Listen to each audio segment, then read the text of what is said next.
ఈరోజు మన ఛానల్లో నా మోస్ట్ ఫేవరెట్ రెసిపీ పాల తాలికలు ఎలా చేయాలో చూపిస్తున్నాను. వర్షాలు వస్తున్నప్పుడు వేడివేడిగా ఒక కప్పు తిన్నారంటే సూపర్ ఉంటుంది.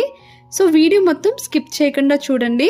పక్కా కొలతలతో బెల్లం విరగకుండా పాల తాలికలు కూడా విరగకుండా ఎలా చేయాలో చూపిస్తాను. సో రెసిపీలోకి వెళ్ళిపోదామా. ఇక్కడ నేను 1/2 కిలో బియ్యం తీసుకొని నీట్గా వాష్ చేసుకొని ఒక 7 అవర్స్ పాటు నానబెట్టుకున్నాను. 7 గంటల తర్వాత ఒక పొడి క్లాత్ పైన వేసుకొని బియ్యం అంతా వాటర్ పీల్చేంత వరకు ఆగి తర్వాత కొంచెం తడిగా ఉన్నప్పుడే ఇలా తడిపిండి పట్టుకోవాలి. బియ్యం పిండిని మరీ మెత్తగా అవ్వకుండా గ్రైండ్ చేసుకోవాలి. ఇక్కడ నేను 1/2 కిలో బెల్లం తీసుకొని ఇలా కరిగించుకున్నాను. లైట్గా కరిగితే సరిపోతుంది, పాకం పట్టనక్కర్లేదు. సో చల్లారేంత వరకు పక్కన పెట్టుకోండి.